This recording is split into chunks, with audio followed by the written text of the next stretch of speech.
Archaic Records. Hey, what's up, everybody? It's Archaic Records here with you again. My name is Jamie, coming to you from Nashville, Tennessee. Here to welcome you into episode number 155 on Wednesday, March 4th. My wife and I ventured out to one of our local cinemas, which is located at Opry Mills out here in Nashville, in order to attend the one-night screening of the documentary film Billy Idol Should Be Dead. This was something going into it that I was very excited about. I would say that Billy Idol represents one of my favorite recording artists of all time. In fact, I might go as far as to suggest that he also represents in my life one of the most important, based on the fact that he served as an introduction, a gateway drug, if you will, into so much of the music that I still worship at the altar of to this day. Now, I remember the first time I really became aware of who Billy Idol was back in either the early or mid 1980s via the MTV. I've mentioned it on this channel many times in the past. As a young kid, I was sort of lucky in the sense that we got MTV pretty early, and you know, I don't think I'm overstating the fact when I tell you that MTV was something that I was absolutely obsessed with. In fact, I've often quipped that MTV served as one of my surrogate parents, but what it really did, MTV and music and later on comic books, what they actually did was they provided me with an escape from my daily life as a nerdy kid growing up in the rural mountains of Northern California, many hours away from any sort of urban culture. So as a young kid, 10 years old, you know, I didn't realize that this was providing me with an escape. It just happened to be that I very much enjoyed the tunes. But I remember distinctly one day, there I was, plopped in my favorite perch, sitting in front of the MTV. My father was in the room with me. My father is an artist. He was working on an illustration when suddenly who should appear before my eyes?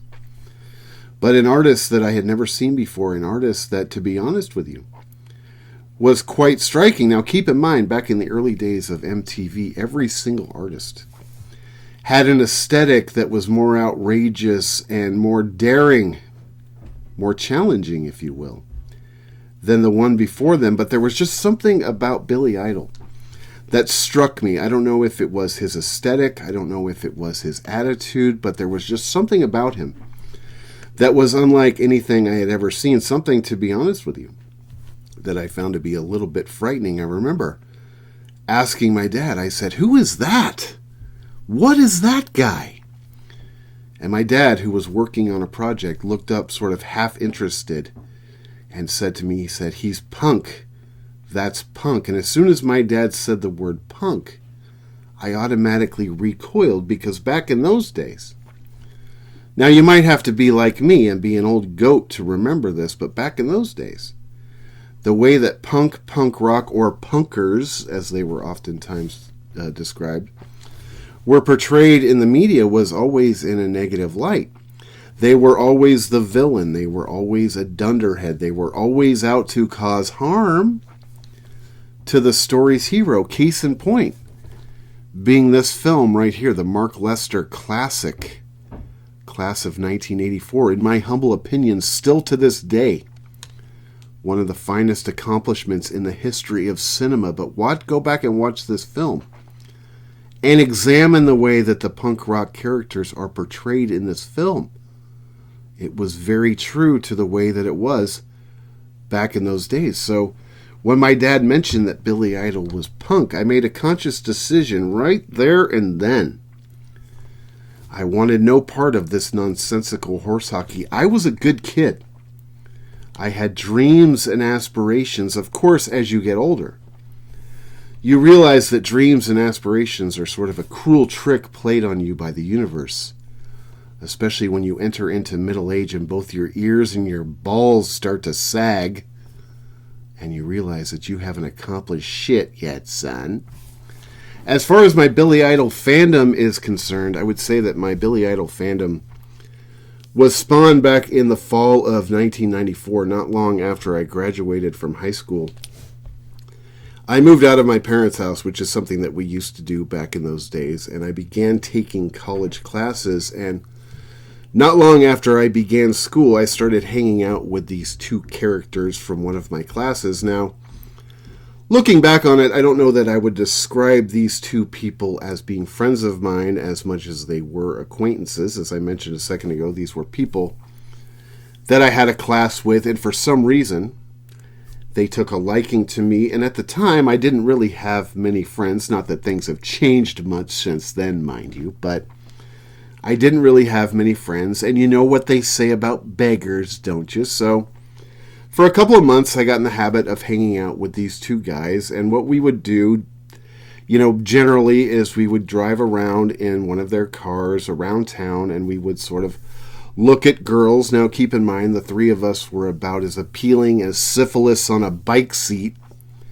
so we never really accomplished much in terms of our girl chasing, but at the time, it was sort of a form of male bonding. It was something that I didn't really hate. Now, at the end of the day, I really didn't end up having anything in common with these guys, and the friendship sort of quickly fizzled. But I remember that the guy that owned the car, he had something in the back seat of his car, a tool that we used to use back in those days, a CD book, in order to sort of play songs as we were driving around. Now, a CD book, if you are too young to remember, was a tool that served multiple purposes, one being it was a utilitarian way to carry your music around with you as you went from point A to point B.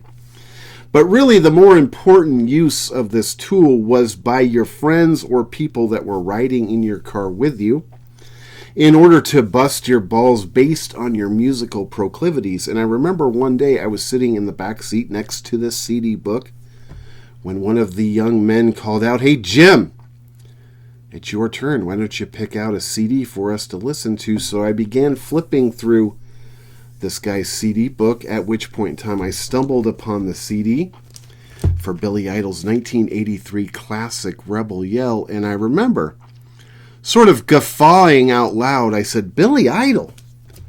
Man, I remember that guy." Now keep in mind, this was only 1994, and Rebel Yell came out in 1983, so at the time, the record is only 11 years old, but keep in mind also that I'm only 18. So in my eyes, this record is ancient. I mean, this may as well have been one of the artifacts that was dug out of King Tut's tomb. But I was curious. I remembered Billy Idol from the 80s. This was an album that I don't think I'd ever listened to all the way through. I remember hearing the singles on the radio and MTV, and I thought to myself, yeah, let's listen to a little bit of Billy Idol. And I don't know what it was about that day. I don't know if it was the company, the driving, the weather, whatever it was. But there was just something about listening to this album on that particular day where I don't think I had ever heard music that was quite as succulent as this album on this day. Now, this is an album, Rebel Yell, which of course came out back in 1983. This is an album that I still love. This is an album that I still listen to very regularly. Not only is this one of my favorite albums by Billy Idol, I would go as far as to say that this is one of my favorite albums from the entire decade. I love the title track, Rebel Yell. That was the first song I ever heard of Billy Idol's, the one that I saw on MTV, the one where he startled the bejesus out of me. I love Daytime Drama. I love Eyes Without a Face. Eyes Without a Face is probably my favorite song off of this record. Yes, I realize that I'm generic Jim Johansson, but I simply can't help it. Actually, the night my wife and I were driving home from the cinema after watching the Billy Idol documentary, we did the thing. We did the white person cornball thing where you put Billy Idol on the stereo as you're driving home, and we were discussing the movie, and my wife said to me, she said, "Do you think it's weird that I don't like Eyes Without a Face?" And I sort of remember thinking to myself, is that even legal? Should I call the police? I mean, that is simply one of the greatest songs of the 1980s. I love Blue Highway. I love Flesh for Fantasy. If I had to pick a weakest song off of Rebel Yell, I would say it is the song Catch My Fall. Not that it is a bad song, because it simply is not a bad song. What it is guilty of, if anything, is a saxophone part that, in my opinion, is a little bit drippy. I'm a person that is very picky when it comes to the use of saxophone in music, and in the 1980s, I have to say, when it was used, at times it was a little bit syrupy. During the song Catch My Fall, I would say there's just a little bit too much syrupy saxophone peppered throughout that tune, but generally speaking, I think it's a good song. It's a great video. I love the video for Catch My Fall. I love Crank Call. Do Not Stand in the Shadows is one of my favorite songs off this record, and The Dead Next Door is an album that I love as well. But I remember driving around in I'll say friend, but driving around in my friend's car listening to the album Rebel Yell. I just never heard anything like it before. It just absolutely leapt out of the speakers, and it just grabbed me by the testicles. So much, in fact, that later that same day, after my friends dropped me off at my apartment, I made a conscious decision that I was going to run downtown, head out into one of my local record stores where I was going to pick up my very own copy of this record. But at some point in time, between my apartment and the store, I had built it up into my head that I was suddenly an enormous Billy Idol fan. So not only did I purchase my first copy of Rebel Yell, I also purchased a copy of Billy Idol's 1982 self-titled debut, as well as his 1986 album Whiplash Smile. Now,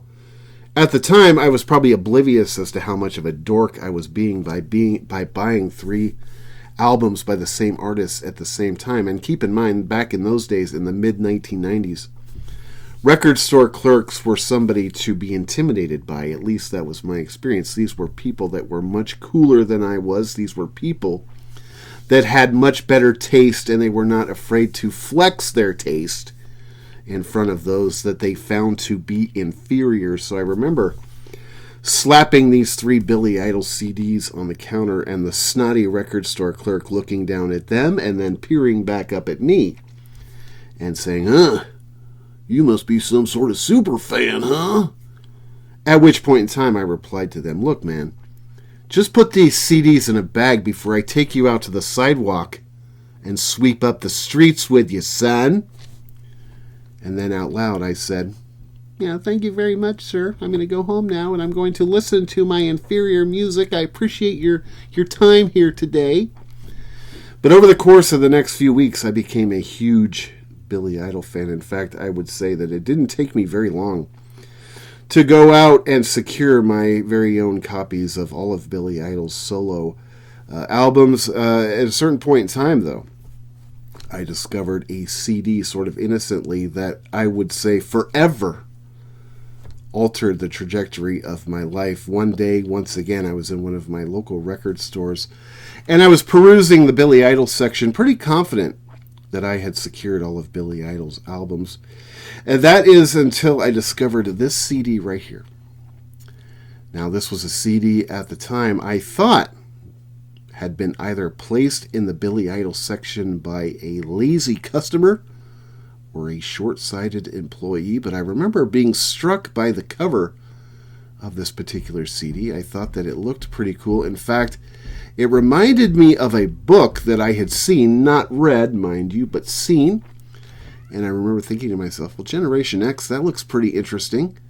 This looks sort of curious. This is something that I might, be interested in. And I remember turning it around to look at the track listing, at which point in time, I noticed the first song off of this CD is called Dancing With Myself, which at the time I recognized as a Billy Idol track. And if you look at these pictures right here, you notice the top one in particular, that big blonde puff right there.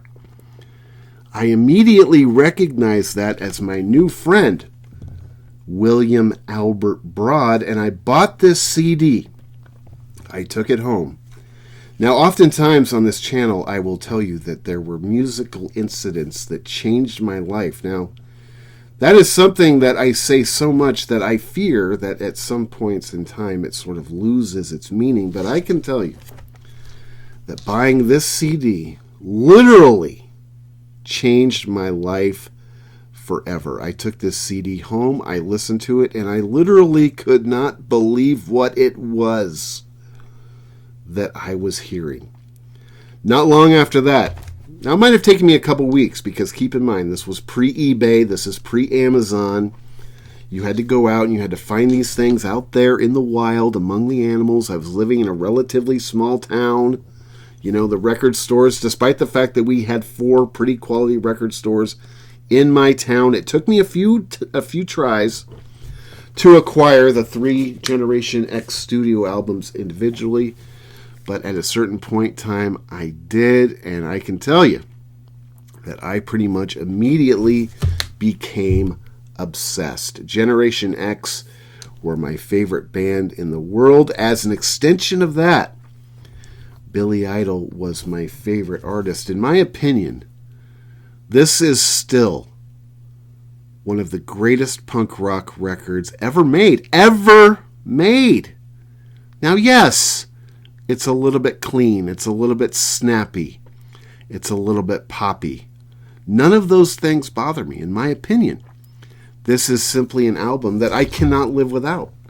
If I ever have a time in my life when this record, for some reason, leaves my grasp, I will run out to my record store the very next day to secure another copy of it. This is must-have material, as far as I'm concerned. Now, I would say that all 3 of the Generation X albums, as different as they are from one another, I think that all 3 of those albums are remarkable accomplishments. But in my opinion, this is not only Billy Idol's greatest album, this is, in my opinion, one of the greatest albums that has ever been recorded. I pretty much love every single song on this album. I love Give Me Some Truth, Wild Youth, From the Heart, Ready, Steady, Go, Promises, Promises, Day by Day, 100 Punks, Your Generation, Kiss Me Deadly, Wild Dub is pretty good. I would say the one song on this album that, I don't dislike, but the one song on this album that I find gets a little bit tiresome, especially towards the end, because it's got this really long, drawn-out tale, something that I don't find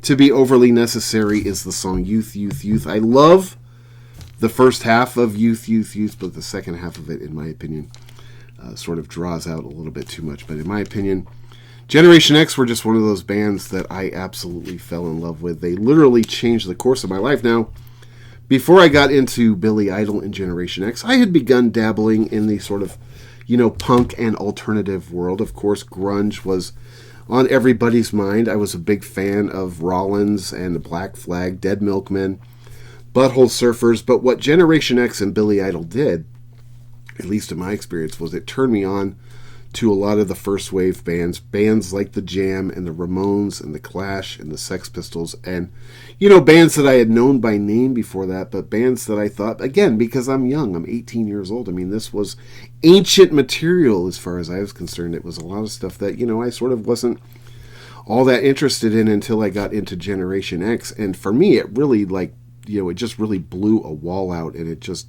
took me down a path that I'm still traveling to this day. As far as the movie goes, the movie itself is absolutely amazing. Of course, the film sort of begins with Billy Idol as a young kid growing up in both London and England, both England and the United States. I found it very funny. It sort of fun and interesting to see a lot of the home videos of Billy Idol as a young kid. From there, of course, it takes you into Generation X, into the 1970s punk rock scene. One of the highlights of the movie for me was, all of the Generation X archive material. This was a lot of stuff that I had not seen before.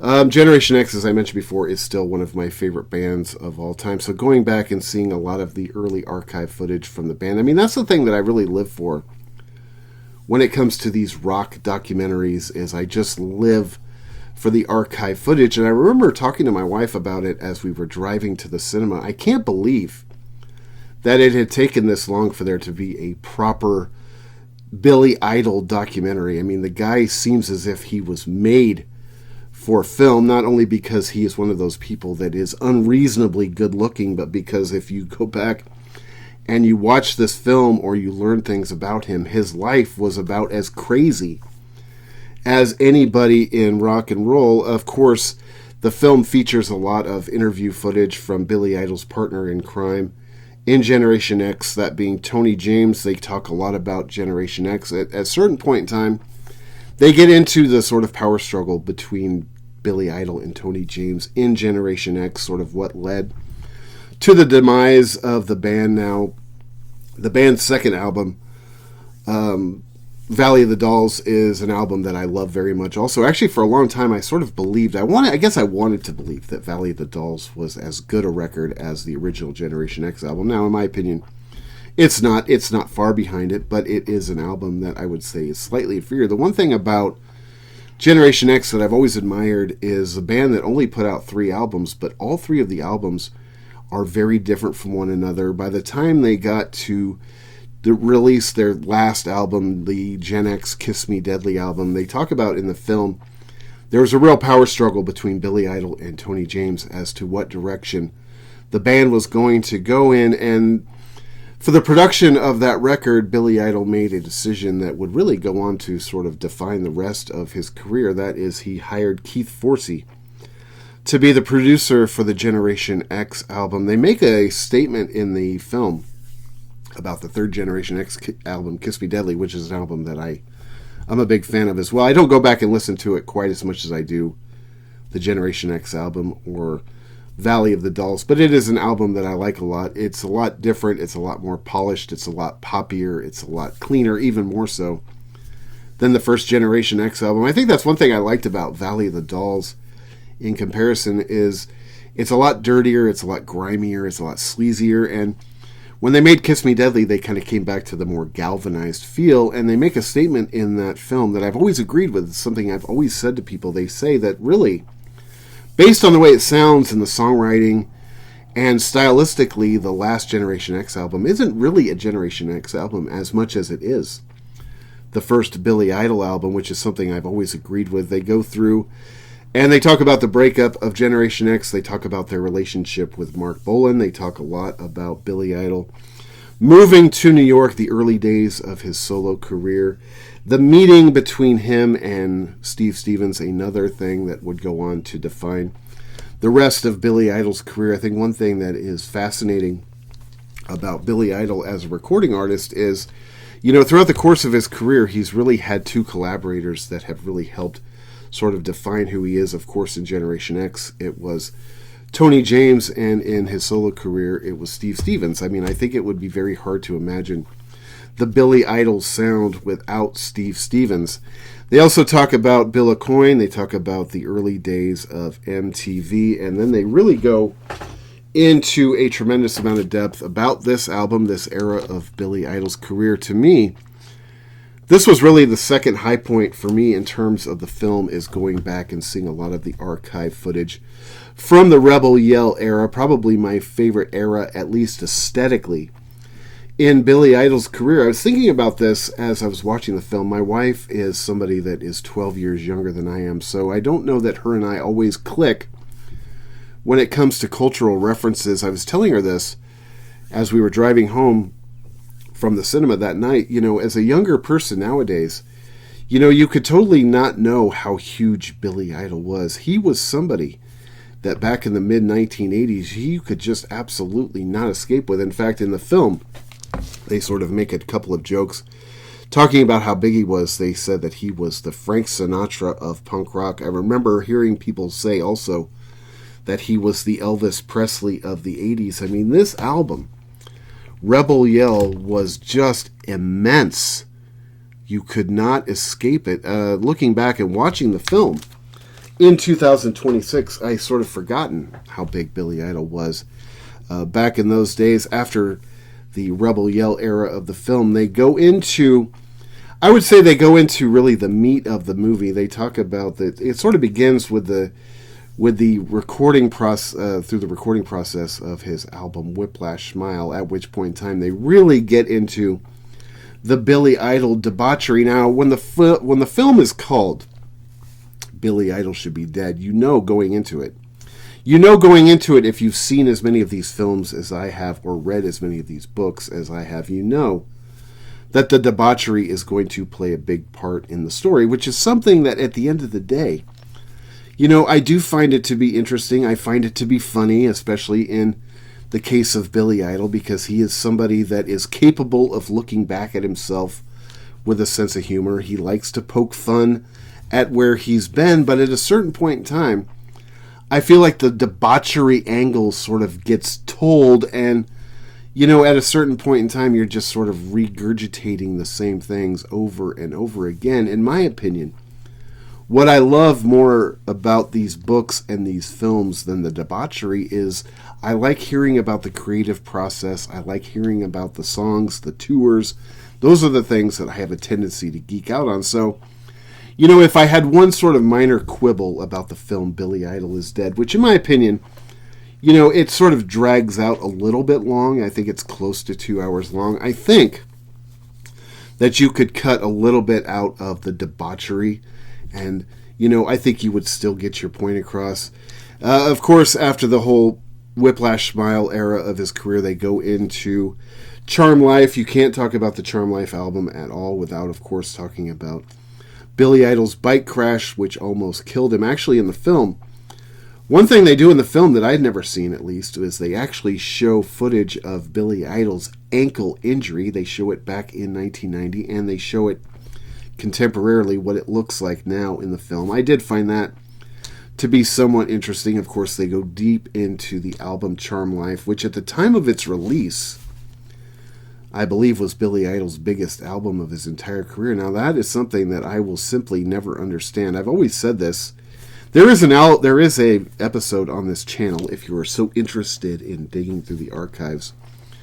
There is an episode on this channel where I go back and I rank Billy Idol's catalog. In my opinion, Charm Life is easily his weakest album, but at the time of its release, I would say that it was the most successful. Now, I think a lot of that was driven by the music video for the song Cradle of Love. Now, yes, the video for the song Cradle of Love is something that will have you starching your trunks without any question, but to go back and listen to that song as a song is something that I find to be quite difficult. Everything off of Charm Life is something that I find to be very difficult to get through. I mean, honestly, I think sadly the best song on that album is his Doors cover version of L.A. Woman. It was sort of funny, though. Billy Idol was talking about in the film how that was, at the time, his most successful album. It was his biggest tour, and of course, during the course of that tour, he was still recovering from his bike accident. So he talks about in the film how he was actually doing the biggest tour that he ever did, using a cane. Now, in terms of the film sort of ends at Cyberpunk back in 1993. Now, I was a little bit curious as to where this film was going to end, because it began with him as a child, and by the time we get to Cyberpunk, the film is 2 hours old, and Cyberpunk is a era of Billy Idol's career that I've always been very fascinated with. Cyberpunk is an album that I have defended many times throughout the course of my life. In fact, back in my younger years, when Generation X was my favorite band and Billy Idol was my favorite recording artist, I remember that Cyberpunk was one of the topics that got brought up to me the most. I guess it was because back in those days, Cyberpunk was still, at that point in time, a pretty current album. But Cyberpunk is an album that, not only bombed. I mean, there are albums out there that underachieve. There are albums out there that disappoint. There are albums out there that bomb, and there are albums out there that send your career into hospice. And that is what this album did to Billy Idol back in 1993. He was talking about it in the film, coming off of the high of Charm Life, an album, a tour that really set the world on fire, and to come out after that and drop an egg like Cyberpunk was something that really, really devastated him. He talked about in the film, he talked about the recording process of Charm Life and how it was just basically a debaucherous mess. I mean, he was literally snorting heroin off of prostitutes' asses as he was recording that album. And he talked about how, when he was recording that album, it literally almost killed him.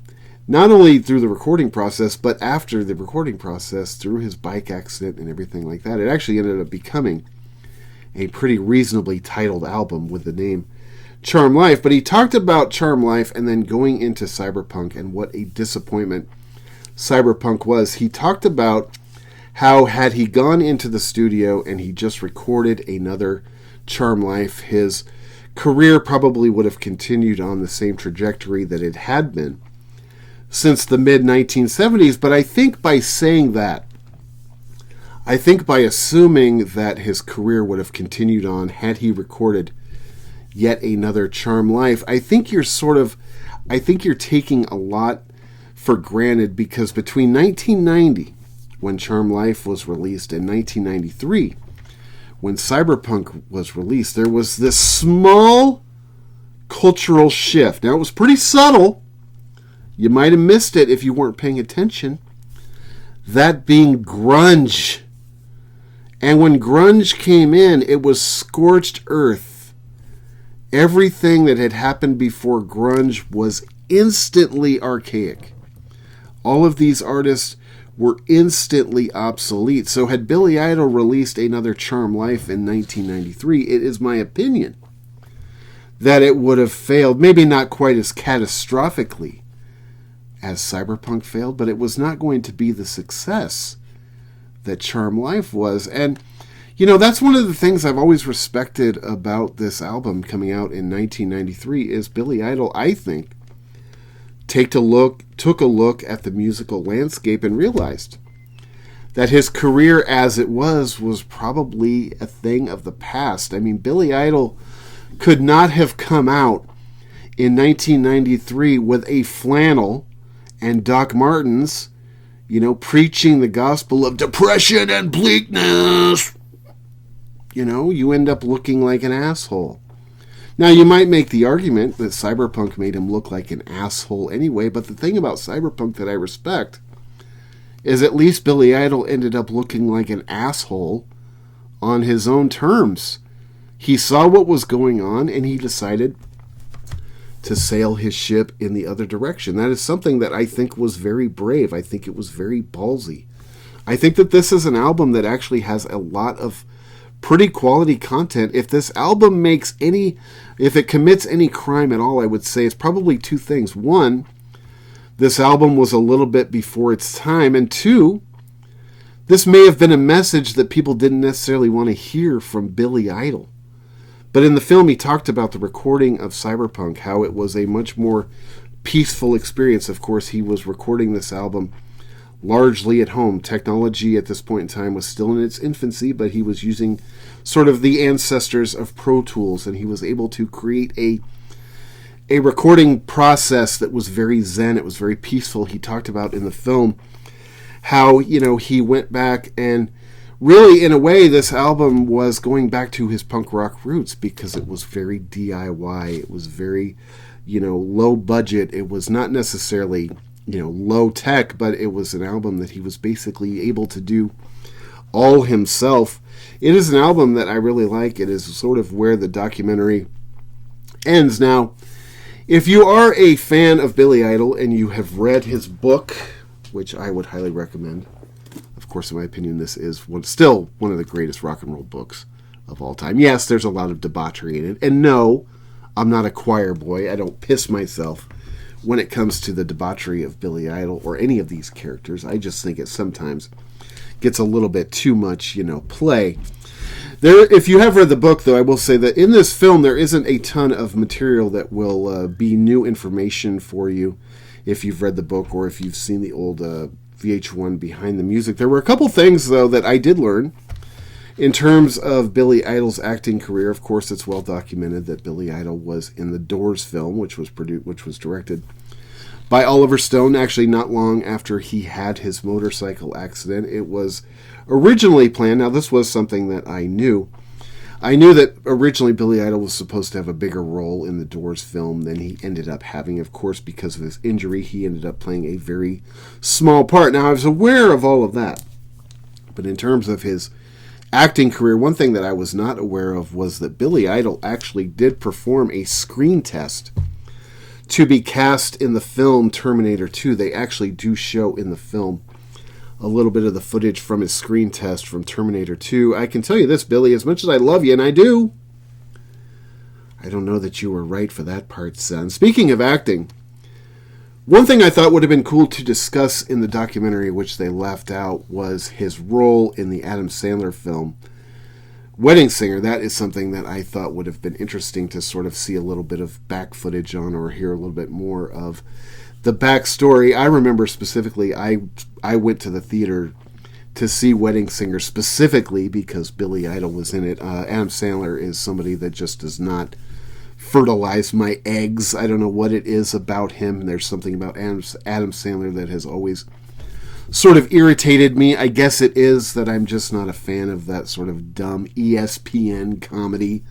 I've never really found him to be funny. Now, Wedding Singer, yes, is a film that I'm a fan of, even the parts without Billy Idol, because it is so much about music and the 1980s. But man, Billy Idol's role in that film was absolutely incredible. So the one thing, I wish that they would have talked about a little bit was the Wedding Singer. At the very end of the film, post-Cyberpunk, they do show Billy Idol as, the family man, the father, the grandfather, and the person that he is today. I found that to be a very kind of cool end to the film, to see Billy Idol, who's now pushing 71 years old, playing in the park with his grandkids. I thought that was something that was cool, very endearing. Billy Idol is a guy, that very much loves his family. It's obvious. As I mentioned before, I don't think there was a lot in this film that I was personally unaware of. So whenever it is that I read a book or I watch one of these films, I always think to myself, what is it that, I'm taking away from this? What is it from this experience that I will carry on with me throughout the course of the rest of my life? And one of the things in the film that they talk about that touched me the most was Billy Idol's relationship with his father. In fact, at the very beginning of the film, actually before the film begins, there was a little clip of Billy Idol. A little pre-film thing with Billy Idol. He came out and he said, "Hey, I want to thank you for coming out to the cinema, enjoying, sharing in my life. It was fun to live it," and all of that. And he talked about all the things that you're going to see. And at the very end of his little statement there, he says, "Oh, and you're going to get a chance to see me and my father." And that sort of stuck with me. I was like, okay, what does that mean? And it doesn't take long in the film before you realize that Billy Idol's relationship with his father was sort of one of the underlying themes throughout the film. Billy Idol in the film describes his father as being a very sort of British person, a very sort of stiff British gentleman. I can't imagine what it's like being a very stiff, uptight British gentleman and having Billy Idol as a son. But they talked a lot about Billy Idol's relationship with his father and how even when Billy Idol was at the height, the absolute pinnacle of his field, it was something he always believed that he did not really have his father's approval. Yes, he knew that his father loved him, but he did not necessarily feel as if his father approved of what he did. His father did not listen to his records. His father did not really, follow the course of his career, and it was something that always bothered him. In fact, at the end of the film, he gets a little bit misty talking about his dad, talking about his relationship with his dad. When his dad passed away, his dad sort of apologized to him for never really listening to his records, never really paying attention to his career. And I remember in the film, Billy Idol says, "Well, this isn't really the time to talk about this now, Dad. It's okay. I love you. We all love you. But yes, his father's approval was something that was very important to him as a man. Even as a middle-aged man that I am now, that's something that I'm so grateful for. The relationship that I have with my father, and yes, I feel the same way. I don't know what it is. I don't know if it is a primal thing in men to want the approval of their father. I don't know if women experience the same thing, but most of the people that I deal with in my professional life are men, and when we get on the topics of our fathers, it is something that I feel like it's universal. Men, we have this sort of need, this desire to live up to our father's expectations, to somehow earn their respect. And that was something that Billy Idol, just never really felt as if he had throughout the course of his career. And at the end of the film, you could tell that it really bothered him. But if you have not seen the film, I would highly recommend checking it out. It is absolutely unbelievable. I cannot wait to have my grubby mitts on a physical copy if it ever is released on DVD. The film, of course, apart from featuring a lot of interviews from Tony James and Steve Stevens, it also features, and this is just a few of them, I wrote them down, there are more people in it, but it features interviews with Gene October, Duff McKagan, Steve Jones, Nile Rodgers. Nile Rodgers actually tells one of the best stories in the film. He talks about the first time Billy Idol ever met David Bowie. If you've not heard that story, you should look it up because it is unbelievable. Actually, one of the things that the film features as well, I sort of neglected to mention a second ago, is it features this animation, which is just incredible. I am a huge cartoon nerd. I love animation. The animation in this film is unbelievable. And as Nile Rodgers is telling the story about how Billy Idol first met David Bowie, and they use the animation to sort of depict the story visibly. It is unbelievable. It also features Miley Cyrus, who in my opinion is about as worthless a human being as there is. She mentions that watching Billy Idol's like porn to her. I did not love it when it was announced that Mr. Stephen Patrick Morrissey was going to be recording a song with Miley Cyrus. I can tell you that much right now. Perry Lister's in it, of course. One person that I was expecting to show up at any given point in time, because they always do in these documentary films, they always show up, they always find a way to pry themselves into the festivities, is Henry Rollins, who is sort of noticeable by his absence based on the fact that he is in literally every rock documentary that has ever been made. Now, Henry Rollins' relationship with Billy Idol is something that I find to be a little bit confusing, because in my experience, now I've seen Henry Rollins 6 times throughout the course of my life. I saw him 3 times playing music with the Rollins Band, and I saw him 3 times do spoken word. And I remember distinctly, at least on one occasion, Henry Rollins absolutely taking Billy Idol to the woodshed during one of his spoken word performances. I mean, it was brutality, son. But yet, not long ago, Billy Idol was awarded a star on the Hollywood Walk of Fame, and who is pictured standing right next to him? Our good friend Hank. Made me wonder, have they been able to bury the hatchet? Has Hank gotten a little bit soft in his old age? I was a little bit confused when I noticed that. Anyway, if you've not seen the film yet, Billy Idol Should Be Dead, I would highly recommend it. I found it to be very enjoyable. As I mentioned a second ago, the film draws out a little bit long. It's about 2 hours, but at the end of the day, nothing really to complain about. Now, I mentioned this on one of my last videos talking about the Morrissey pre-listening party. When it was announced that this Billy Idol one-night engagement was going to be happening, I was very excited about it. I'm a huge Billy Idol fan. I have been for over 30 years now, and I remember I bought tickets immediately because I was convinced that this thing was going to sell out. There were going to be people turned away at the door, and I remember as I bought tickets on the app, I noticed that my wife and I were the only 2 people sitting in the cinema at that time, but I bought the tickets like 2 weeks in advance. I remember thinking to myself, all right, this thing's going to sell out. It's going to be packed, no problem. But much like the Morrissey listening party, which I went to on the week before that at Luna Records in Franklin, Tennessee, there were about 10 people in the cinema for the Billy Idol film. Well, there's nothing quite like becoming irrelevant, is there?